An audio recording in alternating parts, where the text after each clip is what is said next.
boa noite. Estamos começando mais um... Hoje na introdução eu vou cortar um pouco o papo furado. Como eu sei que vai ter muita gente que não vai ouvir esse podcast inteiro, vou fazer a divulgação aqui antes até de apresentar a convidada. Eu quero divulgar aqui a @ do Instagram. Qual é a sua dor podcast? Tudo junto e sem acento, que é o podcast da minha amiga e convidada de hoje, Renata Anselmo. Pode se apresentar aí, Renata. Olá, galera. Boa noite. Eu sou a Renata Anselmo. Eu trabalho lá nesse podcast que o Bruno divulgou a @. No caso, sou formada em enfermagem, com parceria com uma amiga minha que é formada em psicologia. Então, a gente traz um papo sobre as nossas dores dos nossos convidados. E para iniciar isso... Se vocês estão notando alguma diferença no meu som, é porque eu estou usando o microfone do notebook da minha mãe. Hoje a gente vai falar sobre dor. Toma! Um sentimento básico, né, de todo ser humano. É uma sensação incômoda, mas que pode ser um alerta do nosso corpo para que a gente não venha a ter consequências piores. E que também é o principal tema do podcast da Renata. Então bora lá para o segundo bloco. Essa introdução ficou um pouco corrida, ficou um pouco robozinho, mas foda-se também. Renata, você é enfermeira, ou seja, uma das coisas que você estudou foi a dor. Então eu queria que você explicasse para quem está ouvindo o que é a dor. A dor é algo muito subjetivo. Ela não tem como ser mensurada por nenhum equipamento, ela não tem como ser ouvida, como ser explicada, a não ser que você me dê um relato disso. Você pode estar me dando algum sinal assim, físico de que você tá com dor, mas se você virar pra mim e falar assim, não, eu tô de boa, a gente faz muito isso na vida, né? Não tem como eu saber que você está sentindo uma dor. Então ele é tido como subjetivo, a gente precisa do relato do paciente, de algum indício, para ter essa noção de dor. A gente usa muito escala analógica. A gente mostra a imagem para o paciente e fala o seguinte, de 0 a 10, qual que é a sua dor? Sendo 0, nenhuma dor, e 10, uma dor insuportável. Também existe uma individualidade, porque cada um tem o seu limiar de dor, sua própria definição de dor. Às vezes, para mim, algo que é prazeroso, para outra pessoa vai ser extremamente doloroso. Às vezes, uma coisa para mim que me causa uma sensação de dor, para outra pessoa traz um leve incômodo. Então, essa também é uma questão dessa subjetividade e individualidade da dor. Não sei se eu fui muito ampla. Bom, eu gostei da sua definição. Eu vi um post, eu não lembro aonde, já faz um tempo isso, que falava de unidades de dor. Se eu não me engano, em uma dessas páginas que parece que é divulgação científica, mas não é porra nenhuma. Tipo aquelas Você Sabia, qual mais que tem? Você sabia que 13 a cada 13 pessoas que são assassinadas não conseguem tomar café? Ai! Viu só? Bicicleta pode fazer mal se você comer ela inteira. Tem muito no Instagram, tinha muito no Facebook também. Eram umas páginas assim que elas divulgam mais factoides, coisas que não foram confirmadas, do que coisas reais. Eu fico com muita raiva quando eu vejo essas páginas. Mas só que, eu não sei se foi em alguma página dessa que eu vi, provavelmente foi, que falava de unidades de dor. Aí comparava a dor de um parto com a dor de um homem quando ele é chutado nas bolas. Então, eu não sei se esse lance de unidade de dor é real, mas só que você sabe alguma coisa sobre isso? Assim, não sei dessa questão de mensuração, porque como eu te falei, a dor ela é subjetiva, individual. Até nessa questão de parto, cara. Assim, não dá pra negar que um chute no saco é realmente doloroso. E não dá também pra negar no universo feminino que um parto é doloroso. Porém, eu imagino que para alguns caras, com certeza a dor de ter levado um chute é bem maior que a dor de um parto. Porque tem esse parâmetro, sabe? Eu acho que não existe comparação. Não existe uma unidade como assim, unidade de força. 10 joules de dor, mensuração da dor. Então, a mulher tem 10 joules de dor no parto e o cara tem 11 joules de dor num chute no saco. Eu tô pensando aqui, enquanto você tá falando, quantos chutes no saco eu tomaria em comparação com um parto? Porque assim, eu prefiro muito mais tomar um chute no saco do que... eu sei que eu não posso, mas só que fazer um parto. Não é seu lugar de fala. Coisa muito dolorosa. Quando eu era criança, eu sempre dava graças a Deus por ter nascido homem por causa disso. Porque, nossa, velho, me dá muito nervoso só de pensar na situação. E assim, eu tava pensando aqui, quantos chutes no saco eu compararia com parto. Assim, eu preferiria tomar 10, isso eu aguento, tranquilo. Eu acho que até 100. 100 eu aguento. KKKKK, se você fosse chutado 100 vezes no saco, não ia sobrar nem história. Em comparação com parto, eu preferiria tomar 100 chutes no saco do que fazer um parto. Tá aí essa questão de como é tão subjetivo e individual. Eu tive um parto normal, assim, eu coloco entre aspas, porque poucas pessoas sabem que existem diferenças entre essa questão de parto normal, parto humanizado. Na verdade, não seria parto normal, seria parto vaginal, porque o normal seria um parto sem intervenção nenhuma. E o meu parto, no caso, teve uso da ocitocina, aquele famoso sorinho, que ele acelera o processo. E assim,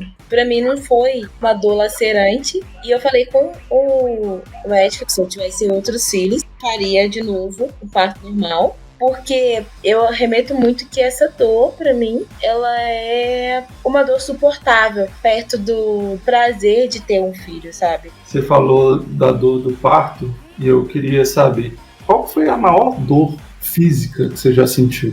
Cara, eu acho que foi dor de dente. Eu não chorei durante o meu parto, assim, eu senti dor, mas eu respirava fundo, eu vomitei, eu ficava assim, inquieta, não tinha posição confortável. Com a dor de dente que eu tive, sério, eu ajoelhei assim no chão e comecei a chorar. Nossa. Parecia que irradiava, assim, no crânio, ia pra minha cabeça, e era horrível, horrível, horrível. Eu acho que eu não tinha nada que me confortasse. Não tinha posição, porque às vezes no parto você vai distraindo, sei lá, você conversa com alguém, com seu acompanhante, que eu conversava com a minha mãe, eu pensava no bebê, eu virava, sei lá, eu imaginava alguma coisa assim boa. A dor de dente, eu não conseguia pensar em nada bom. Eu só pensava que eu queria morrer porque tava doendo muito. Dizem que dor no rim é muito fodida, né? Sim, espero nunca ter, porque o pessoal sofre muito.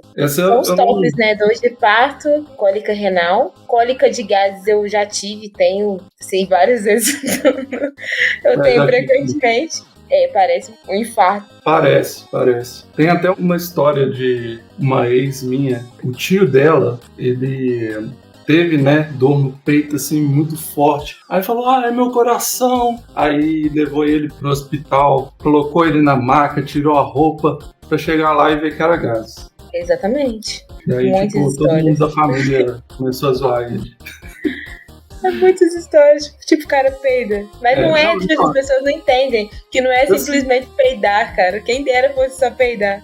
Mas ajuda, mas tipo, o processo de formação de gases é complexo, sabe? Não é só você peidar. Peidar ajuda a liberar, obviamente, mas se você tá formando muito, às vezes não dá conta. E às vezes não é intestino preto, você cagou. Legal, né? Que um podcast sobre dor vira peido, cagou. Mas a vibe aqui é essa mesmo. Não precisa preocupar não, que essa que é a vibe que a gente quer aqui. Mas só que eu tenho sempre, quer dizer, tinha, né, dor de gases. Nunca tive tão forte assim, a ponto de pensar que era infarto. Eu já tive umas fortezinhas, assim. Eu achava que era apendicite. Teve uma vez quando eu era mais novo que eu achei que era apendicite, mas era só gases. Aí, ultimamente parou, né? Pra parar, eu parei de comer tanto carboidrato, sabe? Eu descobri que muito carboidrato faz criar gases no corpo. Então, geralmente eu como no máximo 2 carboidratos agora só na comida. Antes eu comia, tipo, arroz, feijão também é mais ou menos carboidrato. Farofa, inhame, batata. Porra, velho, isso daí me ferrava. Eu comia repolho também. Às vezes, repolho também é uma outra coisa que ferra muito. Ajuda a formar gases. Então, eu sofro muito porque eu amo carboidrato. Eu gosto muito de pão e bolo. Eu gosto muito de feijão. Feijão costuma também ajudar na formação de gases. Sem contar, assim, refrigerante. Refrigerante eu não tomo. Eu não compro refrigerante, sabe? Eu só tomo quando tem alguma festa, alguma coisa assim. Quando alguém compra. Eu não vou atrás. Coca-Cola, eu também não compro. Eu não tomo faz uns 15 anos. 15 não, eu acho que uns 13. Nossa. A gente falou alguém irá viver mais tempo. Tomara, né? A gente falou da maior dor que você já sentiu, agora eu vou falar da minha. A minha também, eu imagino que tem a ver com dente. Eu nunca tive nenhuma cárie assim que me pegou e deu dor de dente, mas quando eu era mais novo, meus dentes eram todos tortos. Eles ainda são um pouquinho. Nasceu um aqui, outro aqui, tudo separado. Eu usei aparelho por muito tempo e os dentes de leite eu tive que extrair, eles não caíam, sabe? Os outros dentes permanentes nasceu atrás dos de leite, porque os de leite não caíam. Eu fiquei com 2 fileiras de dente. Você é um tubarão. Tubarão é o rei do charme na televisão. Nheque, nheque, nheque. Fazendo piada quase. Cara, descobrimos o homem tubarão.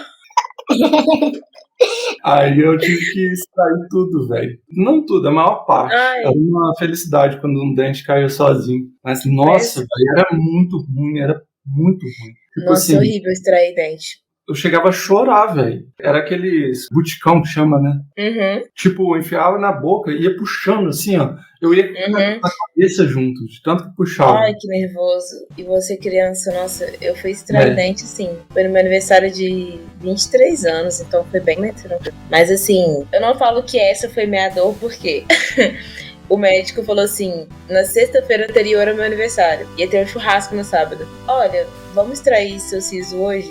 Consciente de todos os efeitos colaterais e de todos os cuidados que eu deveria tomar. Vamos. Então, eu te recomendo extrair os 2 de uma vez, porque senão você vai ter que voltar aqui em um outro momento para extrair o de cima. Eu acho que seria melhor você extrair os 2 hoje. Você acha que tem a possibilidade? Aí eu, tá. Então assim, eu extraí os meus 2 sisos, eu não vou lembrar qual lado agora, e eu peguei e fui pra casa, tipo, meio assim, grog. Eu coloquei uma pedra de gelo em cima do lugar e fiquei com ela ali. Fiquei lá assim. Eu quero coisa fria. Fiquei comendo sorvete no dia e no dia seguinte eu comi churrasco. Nossa. Estou aí. Sim, com pontos na boca e estamos felizes e não deu complicação nenhuma. Eu acho que eu nem ia conseguir aproveitar o churrasco com a boca toda ferrada. Ia ter que comer só de um lado, né? Eu comi só de um lado e achei super de boa e vida que segue. Eu extraí um que não foi o siso, que foi bem pior. Olha que louco. E o meu siso, tipo assim, eu senti um deles quebrando. Na hora que ele apertou o botão pra puxar, eu senti que o dente quebrou, trincou. Fazer aquela força, né? Mas eu tive que extrair outro que não foi o siso, que eu achei que deu mais complicação, sabe? Me sangrou mais. Achei que um processo mais doloroso de recuperação. Eu e também. Assim, é pior, né? Ele tem raiz maior, ele é um dos maiores. Ai, tudo correu bem. Não estou banguela ainda. O meu siso, né? Como era de se esperar, comparado com meus outros dentes, um que nasceu todo doido. Ele nasceu, tipo, na diagonal, assim, sabe? Pra poder extrair, a dentista teve que dividir ele em 3. Demorou pra caramba, era anestesia em cima de anestesia. Foi a mesma dentista que sempre tirou os meus dentes, desde criança. Você nunca mais deve gostar dessa mulher, né? Você deve ver ela na rua hoje, querer matar ela. Não, eu peguei um ranço dela um pouquinho na época, mas eu pensei, pô, velho, ela aguentava meu escândalo de boa, então... É escandaloso. No início, até que eu me comportava, mas só que, cara, depois de sofrer tanto, eu não conseguia, velho. Eu já tinha pego uma intimidadezinha com ela, então eu comecei a falar, tá doendo, tá doendo. Mas só que depois de adulto, né, lógico, a dor fica um pouco mais tranquila, mas esse siso que eu tirei, eu suei frio, velho, eu suei frio. Deve ter sido 1h30, assim, procedimento, né? Depois que eu levantei da maca lá da cadeira, tava a marca do meu corpo no negócio de suor. Eu tirei 2 sisos, só os do lado esquerdo. Os do direito ainda estão aqui. Isso que deixou meus dentes um pouco mais tortos ultimamente. A Renata caiu nessa hora e o Bruno teve que recapitular o que havia dito. O que foi a última coisa que você ouviu falando? Que você suou frio. E que deixou a marca na cadeira que eu tava. Não, isso eu não vi. Isso rola muito comigo quando eu tô em depilação. É porque quando eu sinto dor, eu sou frio. Então, assim, eu não grito, não faço escândalo. Quando eu tive meu parto, foi isso. Vê como o processo de dor é individual? Tem gente que grita, tem gente que, sei lá, que esperneia. Eu só fico parado suando frio. Então, assim, pessoas que quiserem me torturar, vocês irão morrer de raiva, porque eu não vou exprimir nenhum manifesto. Só vou ficar morrendo, torturada, suando frio. Vou lembrar disso da próxima vez que eu for te torturar. Ai, meu Deus. Eu dei armas para você. Mas eu, quando fui tirar esse siso, que foi um dos momentos que eu mais senti dor na vida, dor física, para poder amenizar a dor, eu apertava o meu polegar na minha mão, assim. Eu tava com um pouquinho de unha, assim, a minha unha tava um pouquinho grande. Eu fui apertando, assim, cara, ficou até a marca da minha unha na minha mão, de tanto que eu apertei. Mas essa é uma tática boa para poder aguentar a dor. Quando você sabe que você vai sentir muita dor, como por exemplo na extração de um dente, tem um pouco da sua própria expectativa, né, que faz você sentir às vezes mais dor do que o que você realmente está sentindo. O medo faz você sentir mais dor. Sim, eu acho que igual essa questão, sabe, de ser individual, porque em todo momento você tem uma expectativa sobre o quanto aquilo vai doer, sobre toda a impressão que aquilo tem em você. Eu tenho medo de ser baleada, só que eu penso que eu vou ser baleada e vou morrer. Só que eu morro de medo de levar uma facada. Eu penso assim, a pessoa, sei lá, vai ser muito ruim se ela me dar uma facada, eu vou sentir muita dor. Pessoas que levaram um tiro aí se manifestem e falem como experiência. Nossa, velho. Eu imagino que seja pior do que levar uma facada. Depende, se você tomar o tiro e viver, né? Depende do lugar também. Dizem que queima, porque o que ferra do tiro é energia cinética, né? E o calor. Eu sou burro, me explica o que é energia cinética. Não, vai se ferrar. Você não é burro com isso não, velho. Física pura mesmo. Física era a matéria que era pior na escola.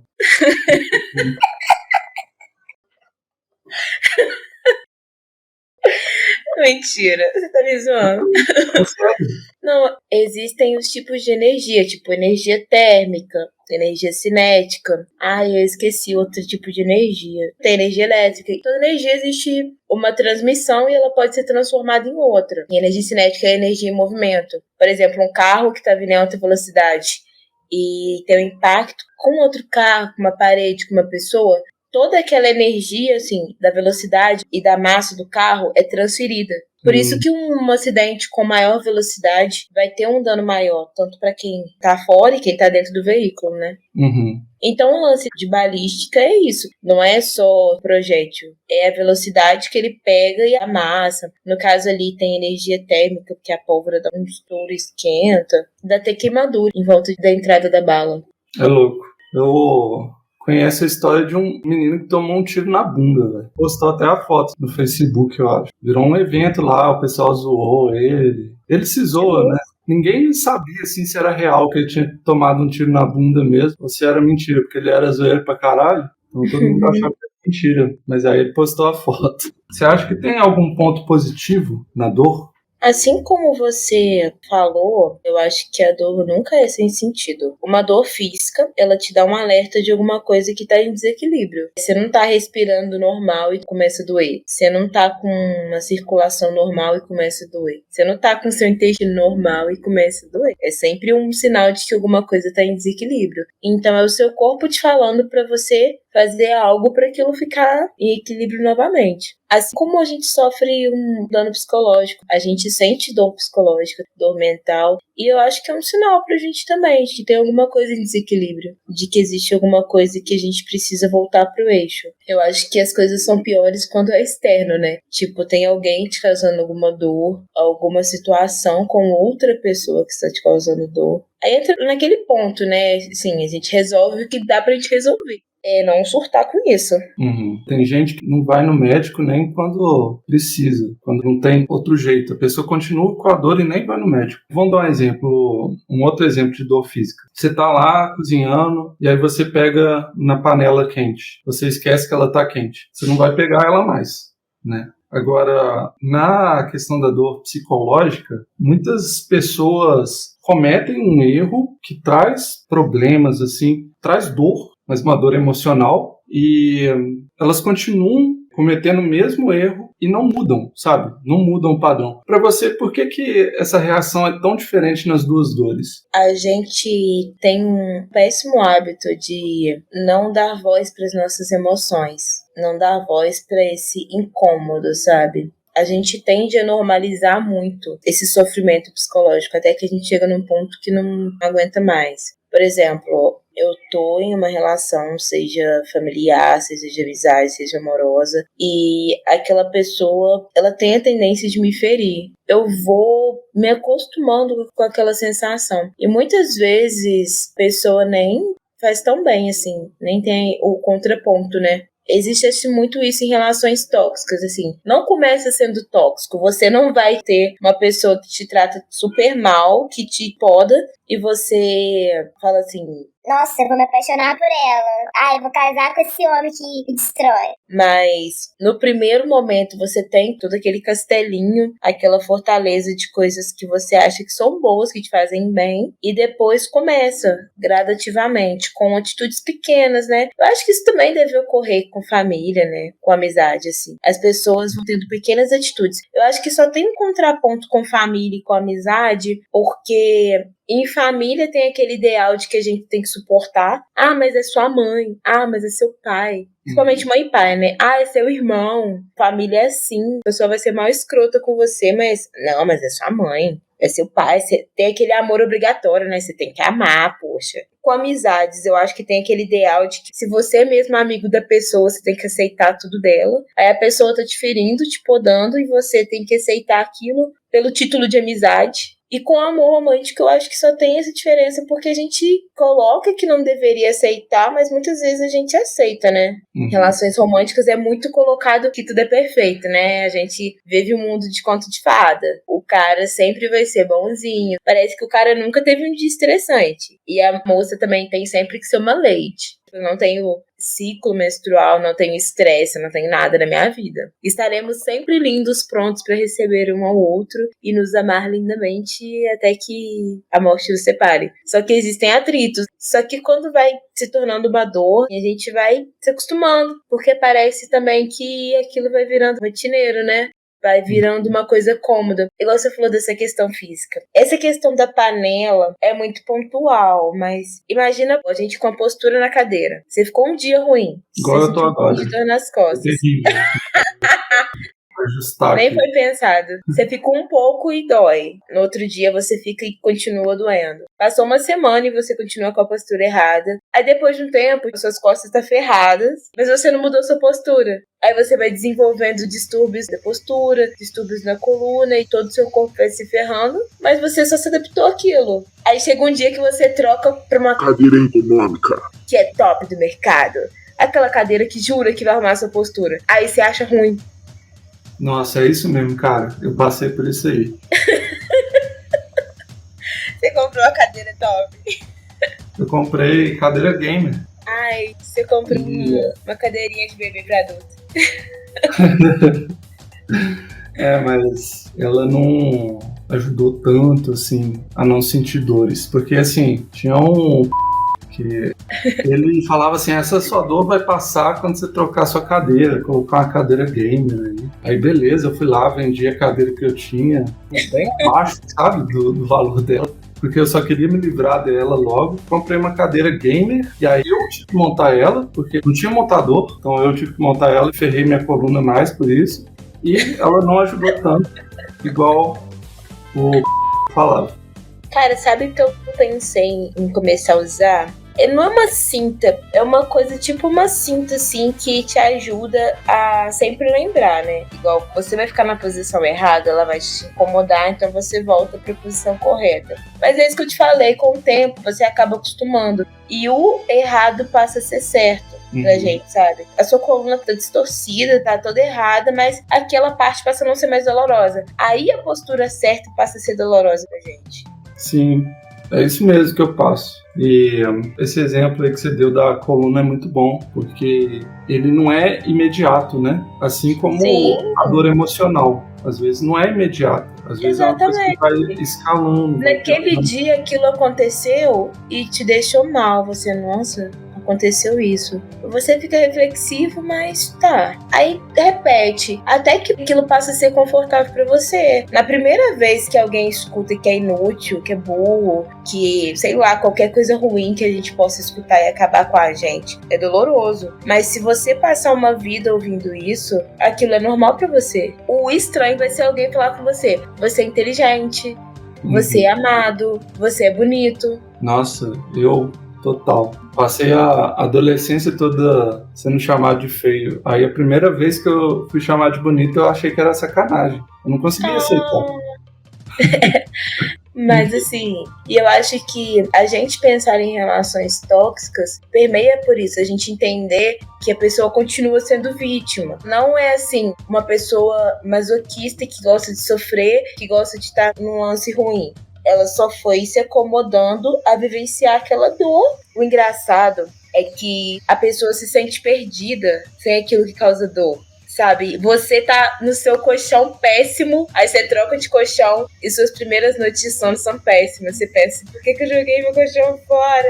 Isso é uma merda. É difícil, cara. Esse negócio da coluna, especificamente, é uma parada difícil, porque eu tenho escoliose. Então, assim, esse lance de ficar na posição errada na cadeira, que é mais confortável, às vezes por causa da escoliose é o jeito que eu tenho que ficar, sabe? Porque qualquer outro jeito vai doer muito. E assim, ainda existe isso, né? Esses casos específicos, que, por exemplo, você ter esse desvio faz o certo pra você ser diferente do que é certo pra mim. O que a minha ex-fisioterapeuta falou é que não tem posição certa para quem tem escoliose. Tem que sempre mudar de posição, sempre, sabe? Doeu, muda de posição. Doeu de novo, muda de posição de novo. E uma dica que eu falo aqui para os jovens que estão ouvindo e que tem dor na coluna já na juventude e que tem medo de ter problemas quando ficar mais velho, é procurar fazer pilates. Se o seu problema for um pouco mais agudo, assim, vai primeiro num ortopedista, faz os exames. Mas se o seu problema é só uma dorzinha, assim, ocasional, o Pilates ajuda bastante. Deixa eu te perguntar, de onde que veio a ideia de você criar o seu podcast e qual que é a sua intenção com ele? Nossa, vai ser um rolê um pouco grande de explicar. Tá bom? Eu sou enfermeira e eu sou apaixonada pela atenção primária. Atenção primária, simplesmente postinho. E qual que é o foco da atenção primária? Promoção da saúde, prevenção de doenças e educação em saúde. Eu amo essa parte, sabe? Amo mesmo. E existe muito na área da saúde uma disseminação de que a gente detém o conhecimento e o paciente só tem que receber um diagnóstico e tomar um remédio e tratar, e é isso. Só que você vê muita gente com diversos diagnósticos, diversas doenças ou comorbidades, que é mais de uma doença associada, que tem aquela lista de remédios, aquela papagaiada. Ele não entende o diagnóstico dele. Muita gente que tem diabetes não sabe que é diabetes. Tem o diagnóstico de hipertensão e não sabe direito nem que é pressão alta. E tem a lista de remédios que ele não sabe para que serve. Ele não sabe qual o mecanismo de ação daquele remédio no corpo. E ele não precisa saber que o remédio vai ter uma ligação bioquímica que vai fazer efeito na sinapse. Cara, a pessoa só precisa saber. O remédio vai fazer efeito porque vai diminuir o líquido no seu corpo. Por isso que você vai fazer mais xixi. O remédio vai fazer efeito porque ele vai ajudar seu coração a bater mais devagar. Essas coisas simples. Pensando nisso, eu tive um start assim, cara, eu preciso ajudar as pessoas a entenderem isso. E eu pensei em dar consultoria comunitária de enfermagem para pessoas de baixa renda, que geralmente são as pessoas mais afetadas com essa parada, né, de chegar no serviço de saúde e ser bombardeado com um diagnóstico, com um monte de coisa e compra o remédio. Até porque são as pessoas que também detêm menos conhecimento, né, têm menos acesso ao conhecimento, de certa forma. Cara, muitas vezes a pessoa não adere ao tratamento, a pessoa não cuida da própria saúde por uma outra coisa por trás disso. Às vezes a pessoa tem uma depressão. Ela não se cuida porque ela não quer viver. Ela sabe que ela tá mal, ela sabe que ela precisa do remédio. Ela não toma porque ela não quer viver. Às vezes a pessoa não aceita a doença que ela tem, ela não aceita aquele diagnóstico, então ela não quer tratar. E são várias outras N coisas que podem ter por trás. Então, eu, matutando na minha cabeça, eu falei, cara, eu quero saber qual a dor das pessoas, eu me importo com isso. Eu me importo do momento que ela tá vivendo. Aí eu tava vendo, acompanhando essa minha amiga, que é minha parceira. Ela tava mandando muito no digital. Ela ia acabar de formar em psicologia, né? Agora ela já formou e tá atuando. E o pessoal da psicologia tem esse tato, né? De saber, assim, puxar os fiozinhos da meada. E eu pensei, vou fazer um podcast. Eu vou fazer um podcast porque eu quero ouvir pessoas. Eu quero conversar sobre isso. Eu quero dar voz às pessoas para falar sobre suas dores. Eu quero conversar sobre isso, sobre nossas dores. E aí eu pensei nela e convoquei ela. E ela topou de primeira. E a gente foi pensando, fez uma reunião. E vamos lançar. E é isso. O objetivo da gente é dar espaço, né, para as pessoas que têm isso bem resolvido, porque eu acho que a gente tratar de dor não é fácil. Você mexe em várias feridas, você mexe em coisas profundas. Às vezes o que é uma dor para mim não é uma dor para você. Às vezes o que tá doendo aqui, eu vou falar com você e vai atingir uma ferida sua que vai, tipo, desaguar. E meu objetivo e da Larissa é as pessoas poderem se abrir, poder falar, e que outras pessoas consigam também, assim, ouvir e pensar qual que é a minha dor e se resolver melhor com aquilo. É isso. Depois. Como é que é o nome da sua parceira? Podcast? Nome e sobrenome? Larissa Campos. Não. Pra gente terminar aqui, então, o nosso podcast, eu queria saber qual que é a sua dor? A sua dor no momento, agora. Agora eu pensando assim, parece meio escroto falar. A minha dor é não conseguir salvar o mundo. Isso não é escroto. Eu acho que desde pequena eu sempre quis ajudar todo mundo. Eu lembro que eu falava que eu ia construir um abrigo para pessoas sem teto, porque eu achava muito ruim as pessoas morarem na rua. E eu ia construir uma casa muito grande, que todo mundo ia morar lá dentro e ter comida, e ter cobertor, e ter cama, e ter roupa, sabe? E eu acho que me dói muito, assim, não conseguir. Eu sinto dor de não conseguir resolver do psicológico, eu sinto dor de não conseguir resolver os problemas das pessoas, às vezes não conseguir ajudar. Engraçado que isso me causa um incômodo mesmo. Uhum. É porque, pra mim, parece muito síndrome de super-herói. Não, E eu acho que em nenhum momento, assim, eu penso em fazer isso pra autopromoção. Se eu, em algum momento, eu tiver acesso a muitos jeitos de ajudar pessoas, eu não quero que isso nem chegue às mídias. Eu não sinto que é uma síndrome de super-herói, eu sinto que é uma coisa válida, mas eu acho que às vezes parece escroto porque parece ter uma tendência de síndrome de super-herói, ter uma tendência de arrogância, sabe, de achar que eu sou bom o suficiente pra salvar o mundo. Sabe quando você olha assim pra um monte de coisa acontecendo e você fala, cara, eu só quero ajudar, eu só quero ajudar. Não tem nada de escroto nisso, eu acho que é um pensamento muito nobre e eu acho que, assim, a gente tem que sonhar grande mesmo. A maior parte das pessoas está conformada em viver a vidinha delas lá com o básico, não consegue pensar grande, assim, numa escala global. Eu acho que se a gente não for pensar grande, não tem nem por que viver. Com certeza. A gente tem que pensar grande mesmo. Eu acho que é um objetivo muito nobre e que... Você tá ouvindo a Jade? Tô. Tá, calma, só um minuto. Deixa ela acalmar.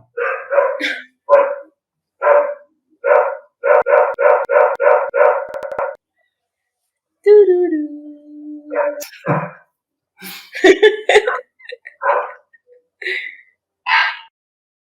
Meu Deus, Jade. Eu ia dar um grito nela, mas ela parou. Então, tá de boas. Voltou. Jade, deixa eu fazer o encerramento, Jade. Tá quase acabando. Ela sabe que você está incomodado com ela. Cara, pior que é sempre assim, velho. Eu começo live, quando eu tô aqui na casa dos meus pais, e ela começa a latir. Começa a gravar alguma coisa, começa a latir. Sempre assim, né? Ela tá conversando com outro cachorro. Eu lá de baixo. Tá, deu uma pausada. Então, é isso. Vamos pro próximo bloco, então, o bloco de encerramento. Então é isso, gente. Muito obrigado por terem ouvido esse bate-papo. Foi bem legal a conversa aqui. Eu gostei muito de conversar contigo mais uma vez, Renato. Queria que você fizesse as suas considerações finais e dissesse como é ter sido a primeira mulher que veio aqui no meu podcast. Nossa, nesse momento eu tenho vontade de dar um soco em você. Por quê? Porque você já fez quantos podcasts com convidados? Eu sou pioneira. Mulher, gente, que vergonha para o Bruno. É porque eu não conhecia tantas mulheres assim pra conversar. Poxa. Me senti importante, desculpa. Eu ia Olha. chamar a Débora. Ô, Débora. Poxa, Débora. Só que aí ela foi... Brota nunca. Não, ela teve que dar uma desaparecida aí pra poder juntar dinheiro pra mudar lá pra São João del Rey. E aí ela sumiu. Então você tá sendo a primeira. Obrigada pela oportunidade. Fiquei muito feliz de estar sendo pioneira. E, galera, estejam abertos aí pra entrar no nosso pod e ouvir um pouco também sobre outras dores, se identificar e quem sabe se tornar um dos nossos convidados. Eu vou chamar o Bruno, porque você sabe que vai ter que ter essa contrapartida, né? Você me expõe, eu te exponho. Até porque, depois eu te chamar de tubarão, né? Você tem que dar uma zoada no meu podcast também. Eu não ligo, não. É uma das coisas menos pior que uma pessoa pode ser chamada. O tubarão é um animal legal, né? Só que ele só consegue fazer amigos com outros tubarões. Esse que é o problema. As outras espécies têm medo dele. Não é os que os peixes do Procurando Nemo dizem. Ah, é. Os tubarões do Procurando Nemo são legaisinhos. Né? Eles fazem amizade com outros peixes. Tô ligado. Mas é isso então. Sigam lá a Renata no Qual é a Sua Dor Podcast no Instagram. Depois ela vai lançar também mais podcasts. Spotify, você pretende lançar? A gente lança na plataforma, ele vai pro Spotify, Deezer, né? É, vai pra todos. E acho que vai pro Apple. Não, acho que tem um que eu não achei. Que eu até procurei o seu pra ver se ia pra aquela plataforma. Ah, eu acho que é pro Deezer que não vai. O Deezer não vai o meu podcast? É, eu acho que não vai. Mas o meu tá indo pra umas 7 ou 8 plataformas. Vai pra umas lá obscuras que eu nem sei. Tipo assim, tem umas pessoas que ouvem dessas plataformas obscuras aí. Essa aqui eu não sei nem de que país que deve ser essas pessoas. Deve ser Fala, o russo. importante é isso. É isso, gente. Muito obrigado por terem ouvido esse podcast. Muito obrigado, Renata, por ter participado. E é isso. Tchau, tchau.